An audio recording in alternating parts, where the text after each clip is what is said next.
Olá, seja bem-vindo ao nosso tempo de restauração. Nesta segunda fase, estamos estudando um livro chamado Paredes Emocionais. Queremos convidar você a estar conosco para esse tempo de reflexão, um tempo em que olhamos para os nossos corações, para a nossa alma e colocamos à disposição para que Deus nos dê direcionamento, nos traga alimento espiritual e emocional para vivermos os dias como eles são e não como gostaria que eles fossem. Fique agora com um tempo de louvor e adoração, um momento de oração onde você pode preparar o seu coração para a lição que vamos estudar juntos daqui a pouco. Fique comigo.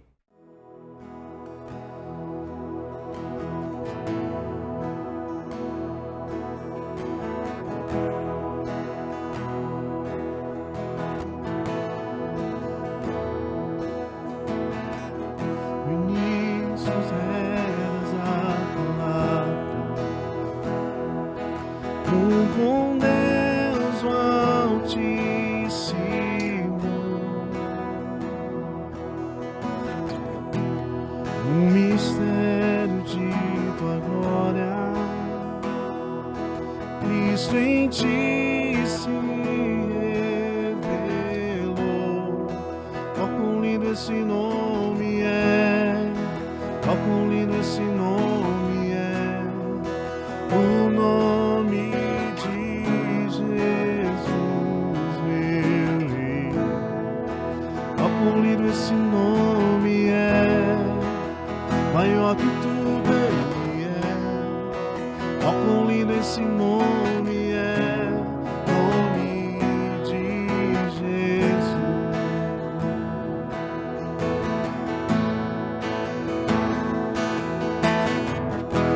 Deixou o céu para buscar-nos, veio pra nos resgatar. Amor maior que o meu pecado, nada vai nos separar. Ó, quão maravilhoso é, ó, quão maravilhoso é o nome de Jesus, meu Rei. Ó, quão maravilhoso é, maior que tudo ele é. Ó, quão maravilhoso é o nome de Jesus.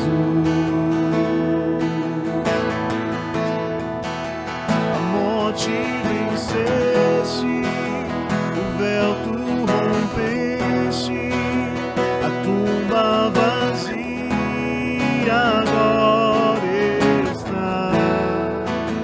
O céu te adora, proclama tua glória, pois ressuscitaste, vive está. És invencível, inabalável, hoje pra sempre reinarás. Teu é o reino, tu é a glória, e acima de todo nome está. Poderoso esse nome é, poderoso esse nome é, o nome de Jesus, meu Rei. Poderoso esse nome é, maior que tudo ele é. Poderoso esse nome é, nome de Jesus. Poderoso esse nome é, nome de Jesus.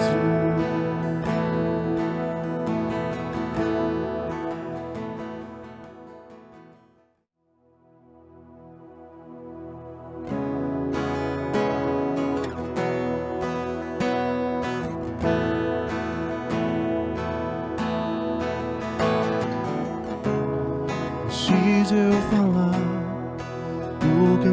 estava sobre mim.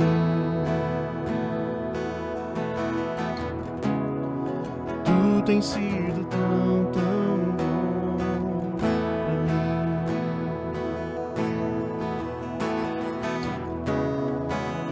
De respirar, sopraste tua vida em mim. Tu tens sido tão, tão bom pra mim. Oh, impressionante, infinito, ousado amor de Deus. Oh, que deixa as 99 só pra mim cantar. Não posso contá-lo, mesmo assim se entregou. Oh, impressionante, infinito, ousado amor de Deus. Inimigo fui, mas teu amor lutou por mim.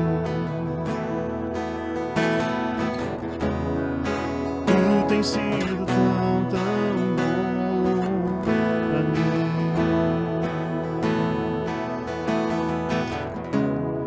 Não tinha valor, mas tudo pagou por mim.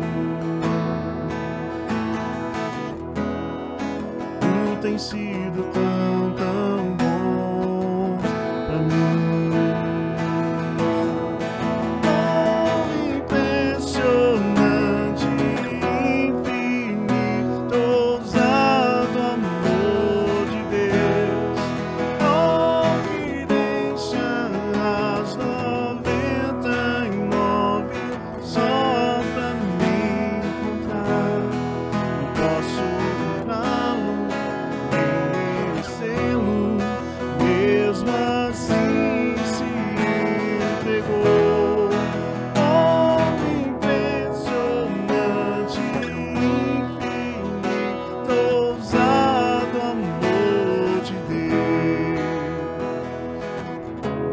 Traz luz para as sombras, escala montanhas pra me encontrar.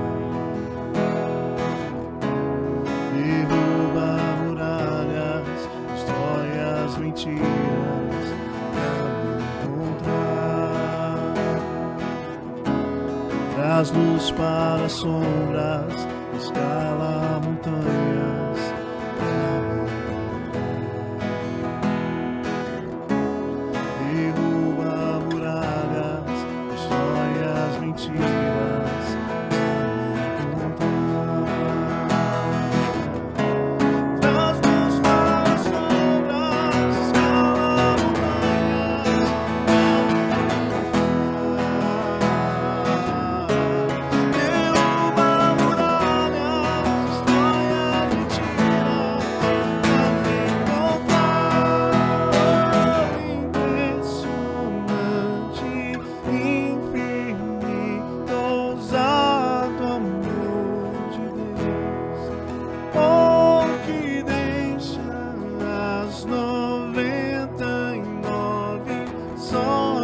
me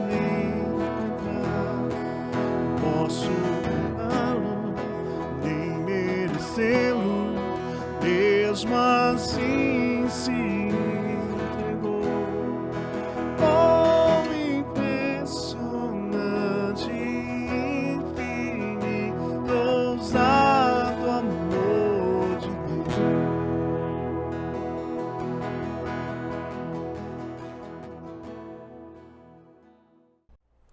No capítulo de hoje, o título diz A Parede do Merecimento Arrogante. Como o autor Steve Arterburn trabalha então esta parede emocional? Ele começa citando uma canção muito conhecida até mesmo por nós, conhecida por ser cantada por um artista muito conhecido, Frank Sinatra. A música se chama My Way. Também ficou bastante conhecida depois por uma bela interpretação que Elvis Presley faz num dos seus últimos shows, ainda no auge da sua fama. Mas a canção My Way, que em português seria a expressão do meu jeito, ela é uma canção extremamente arrogante. Eu peguei aqui a letra traduzida e quero aqui trazer para que você entenda o que o autor quer falar sobre esse merecimento arrogante. A música começa assim: e agora o fim está próximo, e então eu encaro o último ato. Meu amigo, vou falar claro, vou expor meu caso, do qual estou certo. Eu vivi uma vida completa, eu viajei por toda e qualquer estrada. E mais, muito mais que isso, eu fiz isso do meu jeito.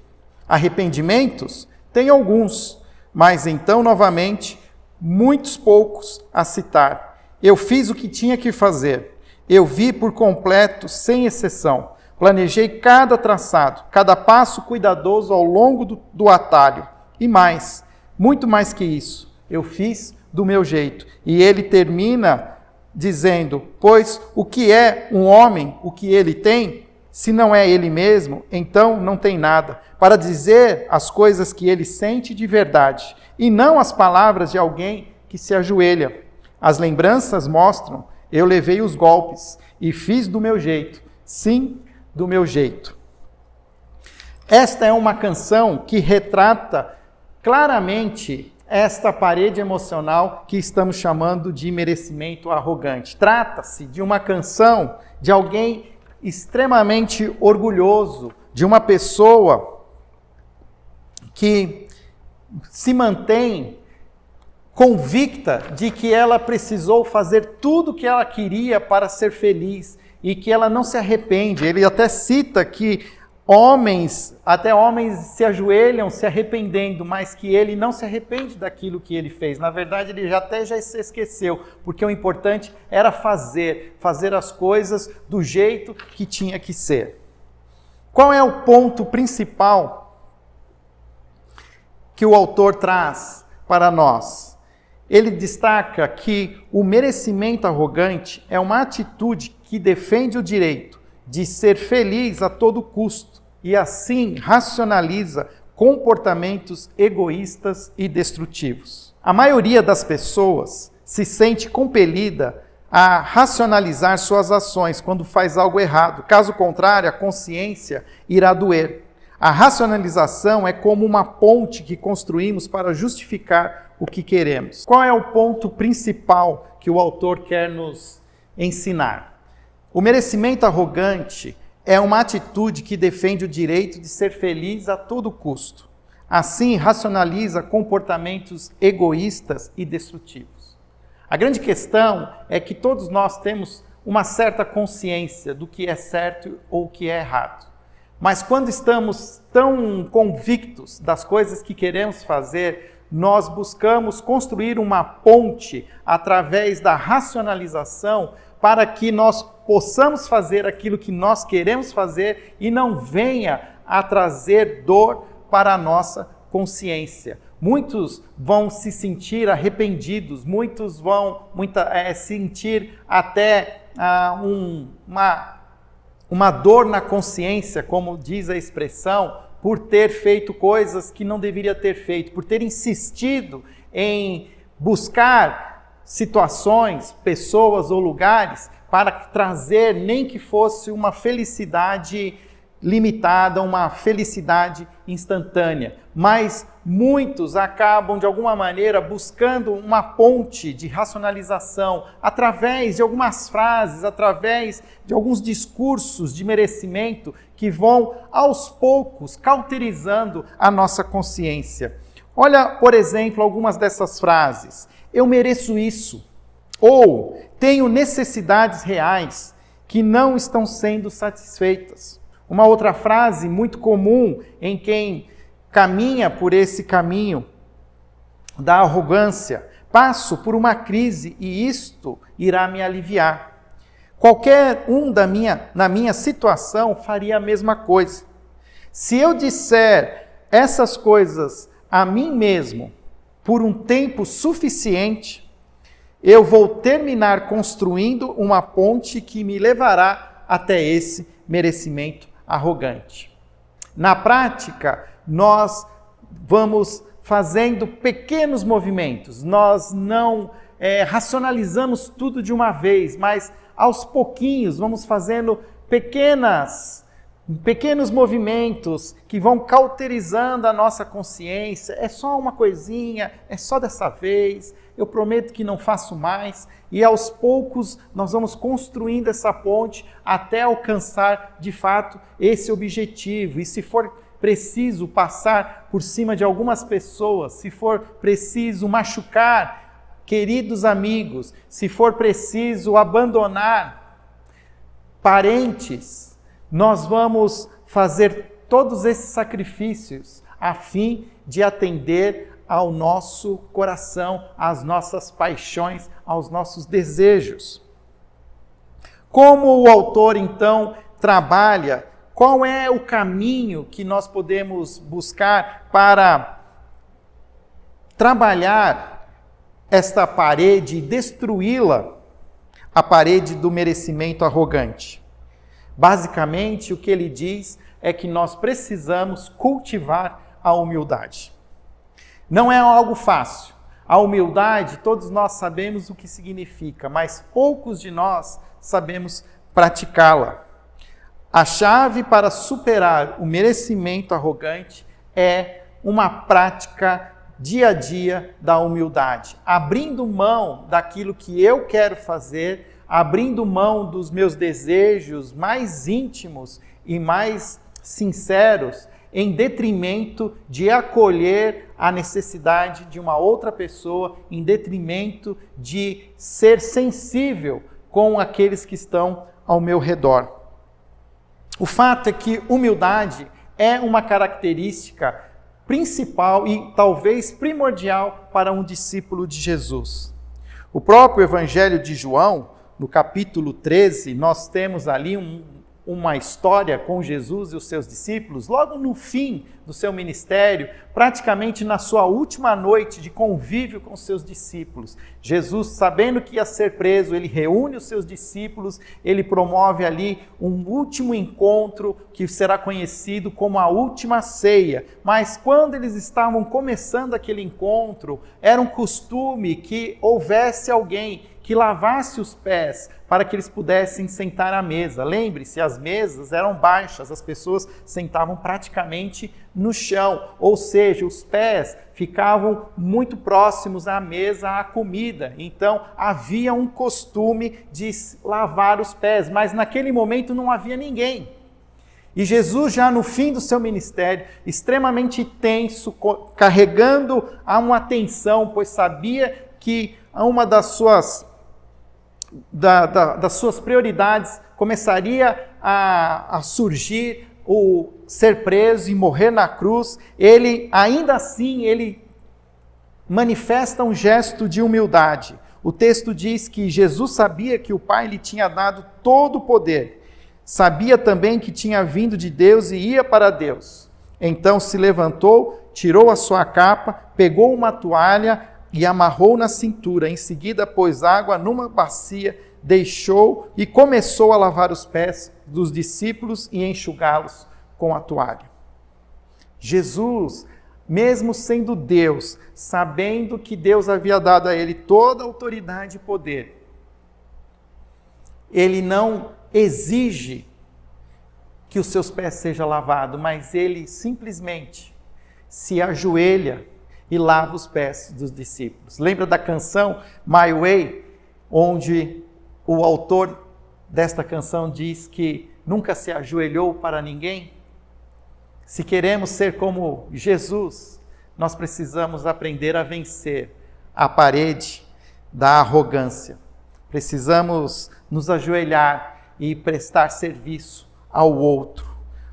Olha que bonito, depois Pedro, no final também do seu ministério, já escrevendo cartas para os seus discípulos e mostrando como ele aprendeu essa grande lição do seu mestre Jesus. Ele diz assim: vocês, jovens, sejam obedientes aos mais velhos, que todos prestem serviços uns aos outros com humildade, pois as Escrituras Sagradas dizem: Deus é contra os orgulhosos, mas é bondoso com os humildes. Portanto, sejam humildes debaixo da poderosa mão de Deus, para que Ele os honre no tempo certo e entreguem todas as suas preocupações a Deus, pois Ele cuida de vocês. Queridos, precisamos aprender a praticar a humildade. Precisamos aprender a avaliar quais são os nossos desejos mais íntimos. Eles estão, de alguma maneira, ligados com essa parede emocional da arrogância teimosa? Será que estamos atropelando pessoas?